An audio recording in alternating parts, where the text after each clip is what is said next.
Поражающая своей жестокостью история произошла в Петрозаводске. С окна 9-го этажа, вместе с вещами и предметами быта был выброшен рыжий кот.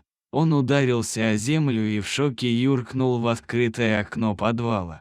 Свидетельницей происшествия стала Лидия, которая бросилась на помощь животному и сообщила о случившемся в приют «Дорога домой».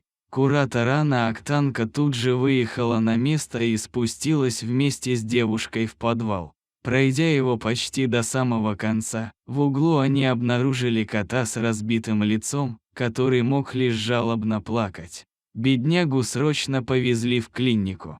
Проблемы у него были нешуточные: множество переломов, в том числе челюсти и передних лап, смещение органов, ушибы, отеки. Но надежда на то, что Рыжик выкарабкается, все-таки была. Рыжему коту дали говорящую кличку Солнышко. Начался длинный и тяжелый как для пациента, так и для всех, кто переживал за его судьбу, период. Операции, капельницы, передержки, волнения и заботы, туманное будущее. Сам спасенный стойко терпел все процедуры и оказался настоящим бойцом. Вскоре стало ясно, что Солнышку нужна сложная операция, и необходимо было доставить его из Петрозаводска в Петербург, в другую клинику. Благодаря общим усилиям котика удалось перевести, а также в срочном порядке найти в незнакомом городе котов-доноров.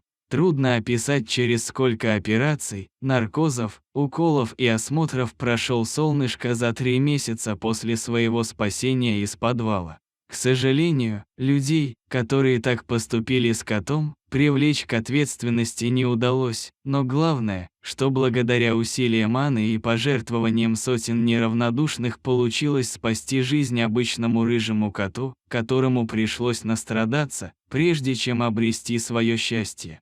Его хозяевами стали замечательные члены семьи Евгении из Петрозаводска. Солнышко получил в новом доме кличку Шекспир и удобно устроился на мягком лежаке. Глядя на эту рыжую мордаху сейчас, трудно представить, что ему пришлось пережить и через что пройти. Шекспир – здоровый и упитанный красавец, активный и любопытный. Наверное, он уже и не помнит, как было в прошлой жизни. Эта история – наглядный пример того, что никогда не стоит проходить мимо чужой беды, какой бы запущенной и безнадежной она ни казалась. Шекспир выжил и стал домашним котом только благодаря коллективным усилиям, людям, которые возили его по врачам, искали доноров, жертвовали деньги, ухаживали на передержках и сидели с ним в клиниках. Зато теперь он дарит счастье своим любимым хозяевам, а они отвечают ему тем же.